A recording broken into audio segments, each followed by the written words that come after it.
Okay, so you figured out your subclass theme. What do you do next?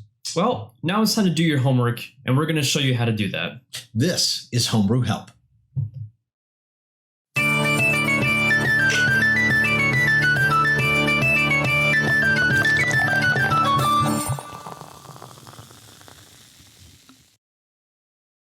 Hey there, everyone. Welcome to Home Brew Help Lesson 2 on Subclasses, doing your homework. Yes. Now, if you haven't already watched the first lesson, what are you doing? Yeah, go back. You can probably click it down below. But really to highlight what we did in that episode, essentially we talked about the theme of the subclass. Right, and how important a theme is and how it becomes your base point for creating stuff. But today we're going to talk about something a little bit different, and that's step 2, doing your research and your homework on the class as well as the subclasses. Yeah, precisely. And we did mention it in the first video. Always have your theme handy because you're going to be constantly coming back to it even as we progress in this process. So always make sure that you have your theme ready to go. Right. But essentially, we are going to be talking about doing your research, and basically that comes down to realizing why these other classes exist in D&D. Why did it make it into a book? Right, exactly. There's a reason why psionics isn't there yet. Yeah, exactly.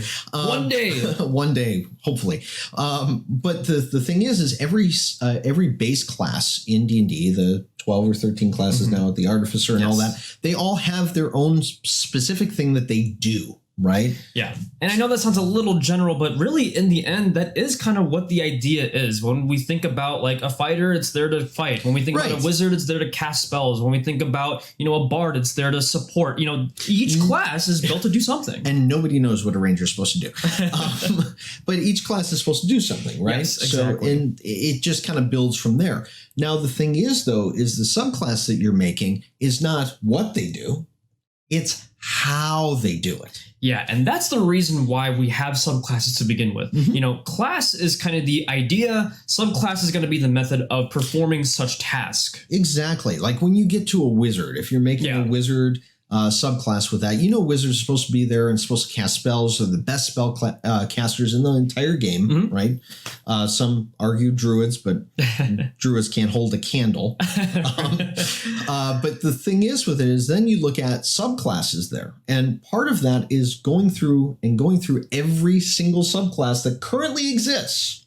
It's very important that you do that to go through and just kind of see how those things operate. Right. Right. Because, when we think about a wizard, yes, it's a spellcaster. Yes, it's someone who is like an adept with magic. But there are actually very different ways that you can be good with magic. And there's a different multitude of spells that you can actually cast within each school. Right. It's actually interesting to know when you're making a wizard subclass, you actually have to make a new school. So that's a whole other task in its own thing. Because, you look at it and you go, okay, I want to be good at altering things. Yeah. I want, alteration stuff. I want to do transmutation. Right. And that's where you get, okay, he's really good at evocation. He's really good at blowing stuff up. Right. So now the wizard does the spell casting through blowing stuff up. Right. Exactly. Right. And it's like that for every single class and subclass. Yeah. Now, when you're thinking about your subclass, hopefully you've already realized what your base class does. When you're trying to make the subclass, when it comes to the mechanic, now we're trying to figure out, taking that base mechanic and figuring out how your subclass is going to actually perform this task. Right. So, you're a barbarian, for example. Yeah. Your job is to be in the front line because there are not ranged barbarians. Your job is to be in the front line, take some hits because you've got that resistance when you're raging, all that kind of stuff. And if you look at each of the subclasses of the barbarian, there's different things like Storm Barbarian has things that happen around him. Right. Exactly. So, you're in that fray there. You've got all that stuff happening. The enemies around you are taking damage or something's happening.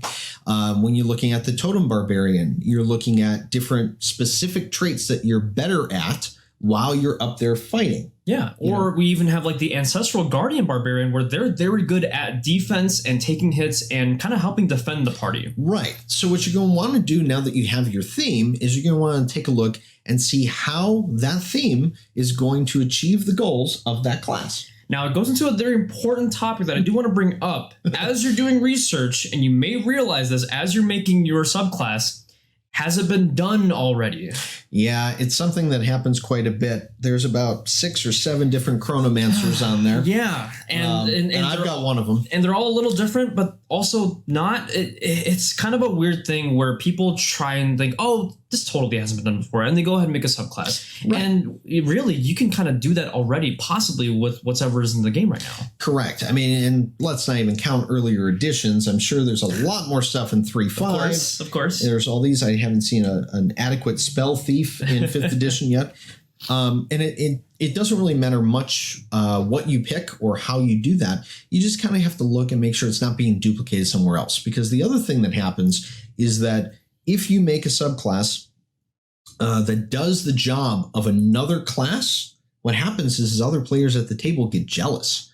If you're doing stuff and stepping on the druid's toes, like, okay, you're healing now as a wizard, or you're healing as a something else, and you're doing it better than the one who's supposed to be the best at it, all of a sudden they sit there and go, well, why am I here? Yes, and it's a common issue that we've seen in a lot of subclasses, people trying to turn so-and-so into so-and-so. Now, not to say that we don't obviously have mixes of classes that do certain things that other classes do, but again, it's a mix. They can kind of borrow and do a couple things, but it's still a wizard. It's still a fighter. It's still a barbarian. Like, it's still the base class. Exactly. If you're going to be healing as a wizard or what have you, you should be healing on the way of doing damage. You see what I'm saying? Yeah. So like you do the damage and they get some healing back or something like that. Just focusing on that particular mechanic of the class. Yeah.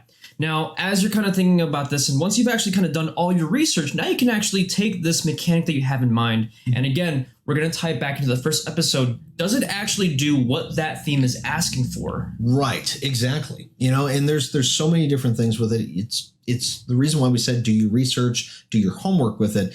And it's kind of daunting. I have to we all understand that. But it doesn't take long when you're looking through all the subclasses and all the classes themselves to know exactly what they do.